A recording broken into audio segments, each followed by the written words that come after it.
मणिपुर में अभी 10,000 army soldiers diploid हैं। लोग भाग रहे हैं अपनी जान बचा के। 60 लोगों की जान जा चुकी है और 23,000 लोगों को आर्मी और रेफ्यूजी कैंप्स में सेफली रखा गया है। हालात इतनी बुरी है कि मणिपुर की 8 डिस्ट्रिक्ट्स में कर्फ्यू लगा दिया गया है और पूरे स्टेट में इंटरनेट बैन है। इंडियन गवर्नमेंट ने मणिपुर में आर्टिकल 355 लगा के मणिपुर की सारी सिक्योरिटी अपने पास ले ली है। पुलिस को एक्सट्रीम केसेस में शूट एट साइट के ऑर्डर्स दे दिए हैं। क्यों? दंगों की वजह से। और कौन कर रहा है ये दंगे? 2 कम्युनिटीज के लोग, मीती और कुकी। इन 2 कम्युनिटीज के कुछ लोगों में इतना गुस्सा है कि वो मणिपुर की अलग अलग जगहों में दंगे कर रहे हैं और इन दंगों में ये लोग घरों, मंदिरों, चर्चों और गाड़ियों को तोड़ और जला रहे हैं। और इस वीडियो में हम जानेंगे इन आग की लपटों में क्यों मणिपुर जल रहा है।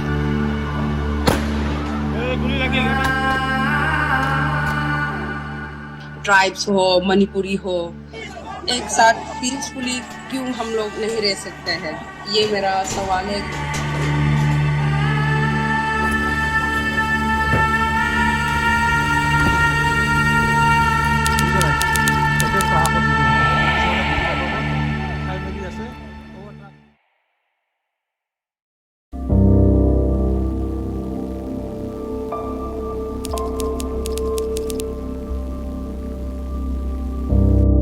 मणिपुर में बहुत सारी कम्युनिटीज़ हैं, जिसमें मेजॉरिटी में मीती कम्युनिटी है जो ज़्यादातर हिंदूज़ हैं, और इनके अलावा अलग अलग ट्राइबल कम्युनिटीज़ हैं जिसमें कुकीज़ और नागाज मेजॉरिटी में हैं जो कि ज़्यादातर क्रिश्चियंस हैं।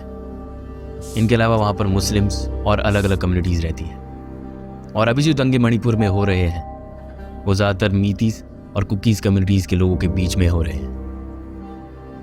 लेकिन मणिपुर की यह हालात गवर्नमेंट के सिर्फ एक डिसीजन की वजह से इतनी नहीं बिगड़ी है, बल्कि ये प्रॉब्लम भारत की आज़ादी से ही पहले की है, मणिपुर के इतिहास में, जो कि सैकड़ों साल पुराना है। जब मणिपुर एक स्टेट नहीं था बल्कि एक किंगडम था, कांगलेपाक। उस समय मीतीज मणिपुर के सेंट्रल एरियाज में रहती थी, जो आज भी रहती है, और हिली एरियाज में ट्राइबल कम्युनिटीज रहने लग गई थी जो आसपास की जगहों से आए थे। मीती कम्युनिटी का अपना एक कल्चर और रिलीजन था, सनामाहिज्म। यहाँ तक कि उनकी अपनी एक भाषा भी थी जिसे मीती भाषा कहा जाता है, और उसे वो अपनी मीतीलिन स्क्रिप्ट्स में लिखते थे।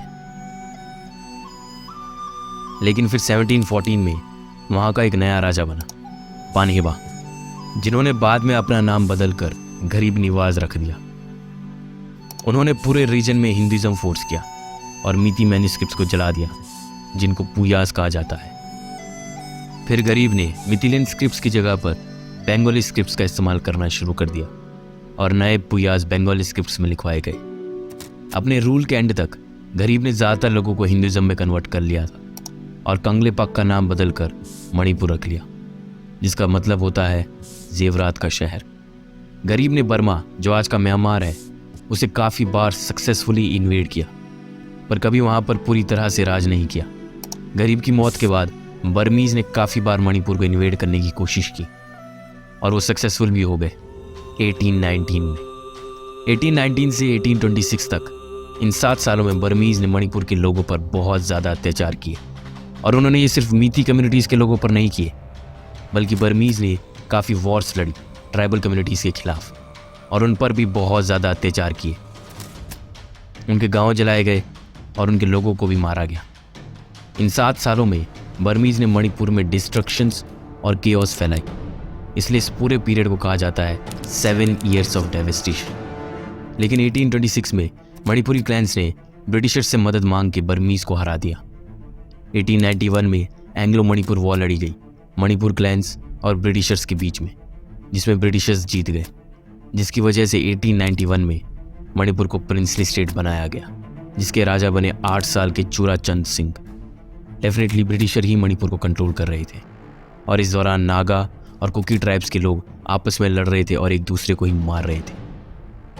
कॉलोनियल पीरियड के दौरान ब्रिटिशर्स ने मणिपुर में अपनी infamous divide and rule game खेली, जहां उन्होंने मीतीज़ को ज़्यादा तवज्जो दी जिससे ट्राइबल कम्युनिटीज़ के लोग चिढ़ गए।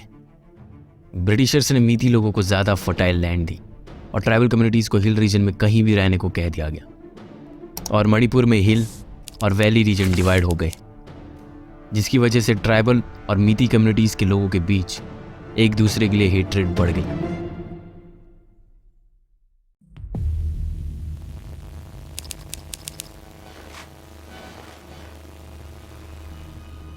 जब इंडिया को आज़ादी मिली तब मणिपुर के राजा बोधचंद्र सिंह को ब्रिटिशर्स ने ऑप्शंस दिए कि वो एक इंडिपेंडेंट स्टेट बने या फिर भारत और पाकिस्तान में से किसी एक के साथ जुड़ जाए, और उन्होंने क्या चुना? इंडिपेंडेंट स्टेट बनने का। लेकिन 1949 में पटेल जी की वजह से बोधचंद्र सिंह ने मर्जर एग्रीमेंट पे साइन कर लिया और मणिपुर इंडिया के साथ जुड़ गया। मर्जर एग्रीमेंट पर जो साइन हुए थे वो भी एक बहुत कंट्रोवर्शियल टॉपिक है, जहाँ कुछ लोग कहते हैं कि राजा को इंडिया की पॉलिसीज़ पसंद आ गई थी और मणिपुर के लोग भी राजशाही नहीं चाहते थे, जिसकी वजह से मणिपुर इंडिया के साथ जुड़ गया। और वहीं दूसरी तरफ ये कहा जाता है कि महाराजा बोधचंद्र सिंह को फोर्सफुली एग्रीमेंट पर साइन करवाए थे, जिसके कारण 1960s में मणिपुर में इंसर्जेंट ग्रुप्स बनने लग गए, जो आज भी है, जिनकी अपनी अपनी अलग अलग डिमांड है। कुछ इंसर्जेंट्स ग्रुप चाहते हैं कि मणिपुर एक इंडिपेंडेंट कंट्री हो। नागा इंसर्जेंट्स ग्रुप चाहते हैं कि वो नागालैंड और मणिपुर के हिल एरियाज जहां नागा ट्राइब्स डोमिनेट करती है वो जुड़कर नागालैंड बना दे। और ये यहीं ख़त्म नहीं होता है, यहाँ कुकी इंसर्जेंट ग्रुप्स भी है जिनको अपना एक इंडिपेंडेंट रीजन चाहिए, सालिंगम। और इन्हीं सभी डिमांड्स की वजह से इंसर्जेंट ग्रुप्स आपस में लड़ते हैं और सिविलियंस और ट्राइबल कम्युनिटीज़ के लोगों को मारते रहते हैं, जिसकी वजह से इन अलग अलग कम्युनिटीज़ के लोगों में एक दूसरे के लिए नफरत बढ़ती जा रही है।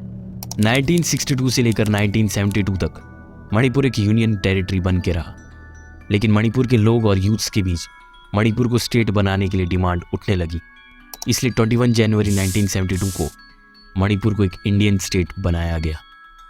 1979 में मिथिलेन लैंग्वेज को मणिपुर की ऑफिशियल लैंग्वेज बनाया गया, जिसे मणिपुर की 3/5 पॉपुलेशन बोलती है, जिसमें कुछ ट्राइबल कम्युनिटीज़ भी है। लेकिन प्रॉब्लम्स तब बढ़ती है जब 1980 में 10th क्लास तक मिथिलेन लैंग्वेज को कंपलसरी कर दिया गया, जिसकी वजह से ज़्यादातर ट्राइबल कम्युनिटीज़ खुश नहीं थी। और इन ट्राइबल कम्युनिटीज़ का ये भी मानना है कि उनके ऊपर ये लैंग्वेज को इम्पोज करना एक तरह से उन्हें दबाना है, जिसकी वजह से मीती और ट्राइबल कम्युनिटीज़ के बीच टेंशन्स बनी रहती है।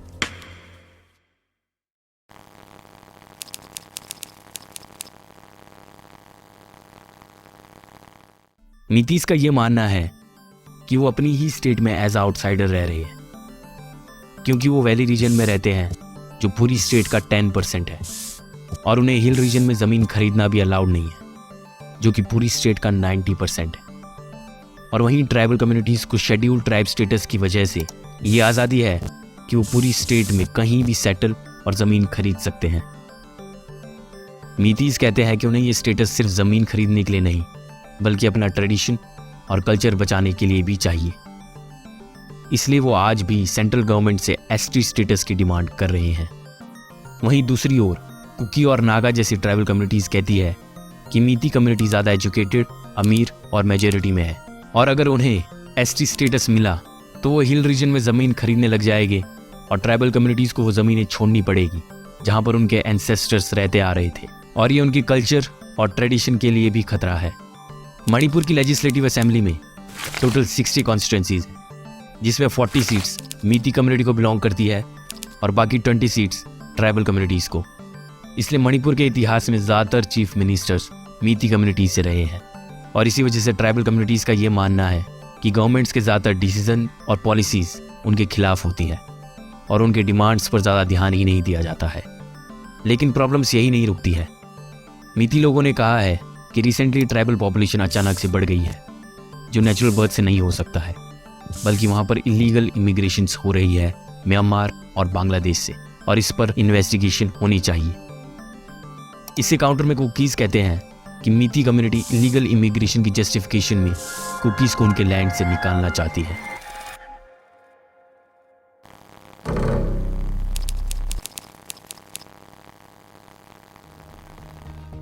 फरवरी 2023 में बीजेपी स्टेट गवर्नमेंट ने एविक्शन ड्राइव कराई, मणिपुर के ट्राइबल डोमिनेटेड एरियाज में, जिसमें वो इलीगल कंस्ट्रक्शंस को देख रहे थे जो गवर्नमेंट लैंड पर हुई है। 11 अप्रैल 2023 को 3 चर्चेज को तोड़ा गया क्योंकि वो इलीगल कंस्ट्रक्शंस थी गवर्नमेंट लैंड पर। 20 अप्रैल 2023 को मणिपुर हाई कोर्ट ने स्टेट गवर्नमेंट को ये कहा कि वो मीती कम्युनिटी को एसटी लिस्ट में कंसिडर करे। इससे ट्राइबल कम्युनिटी नाराज हो गई। 28 अप्रैल को मणिपुर सीएम एन बीरेन सिंह चूराचंदपुर, जो कि एक ट्राइबल डोमिनेटेड एरिया है, वहाँ पर एक ओपन जिम इनॉग्रेट करने वाले थे, लेकिन 27 अप्रैल को इस जिम में प्रोटेस्टर्स ने आग लगा दी। 28 अप्रैल को पुलिस और प्रोटेस्टर्स के बीच क्लैशेस हुए। इन क्लैशेस के कारण मणिपुर के 8 डिस्ट्रिक्ट्स में कर्फ्यू लगा दिया गया, जिसमें 5 नॉन ट्राइबल एरियाज थे और 3 ट्राइबल एरियाज थे। All tribal student union Manipur, जो कि कुकी ऑर्गेनाइजेशन है, उन्होंने मणिपुर हाई कोर्ट के डिसीजन के खिलाफ 3 मई को एक पीसफुल मार्च निकाली, जिसे उन्होंने नाम दिया ट्राइबल सॉलिडेरिटी मार्च, जिसमें 60,000 प्रोटेस्टर्स ने पार्टिसिपेट किया था। लेकिन ये मार्च मणिपुर के डिस्ट्रिक्ट चूराचंदपुर में एक अफवाह के कारण वायलेंट हो गई और हालात देखते ही देखते काबू से बाहर हो गए, जहां पर नॉन ट्राइबल एरियाज में कुकी ट्राइबल पॉपुलेशन के घरों और चर्चिस पर अटैक किए गए। और इस वायलेंस से सिर्फ कुकीज ही अफेक्ट नहीं हुए, बल्कि हजारों मीतीज इन वायलेंट रीजन्स को छोड़कर पीसफुल रीजन में चले गए। वायलेंस इतना ज़्यादा बढ़ा कि 3 मई के एंड तक इंडियन आर्मी को मणिपुर में डिप्लॉय किया गया। 4 मई को सेंट्रल गवर्नमेंट ने आर्टिकल 355 के तहत मणिपुर की सिक्योरिटी अपने हाथ में ले ली। मणिपुर में कर्फ्यू लगा दिया और पूरी स्टेट में इंटरनेट को बैन कर दिया गया। एक्सट्रीम केसेस में शूट एट साइट के ऑर्डर्स दे दिए गए। मणिपुर की इस हालत के पीछे डेफिनेटली वहाँ की गवर्नमेंट जिम्मेदार है, और मणिपुर के चीफ मिनिस्टर बीरेन सिंह ने यह कहा है कि वायलेंस 2 कम्युनिटीज़ के बीच में हुए मिसअंडरस्टैंडिंग का नतीजा है और वो अब सब कुछ नॉर्मल चाहते हैं। जो भी मणिपुर में हो रहा है वो कोई एक दिन का नतीजा नहीं है, बल्कि इस मीती वर्सेस ट्राइबल डिवाइड का एक पूरा इतिहास रहा है। और अभी तक जितनी भी गवर्नमेंट आई है वो आज़ादी से लेकर अभी तक मणिपुर में एक पीस नहीं बना पाई है।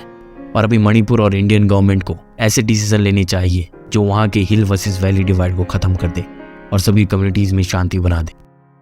और ये सब मणिपुर के आम लोग भी चाहते हैं।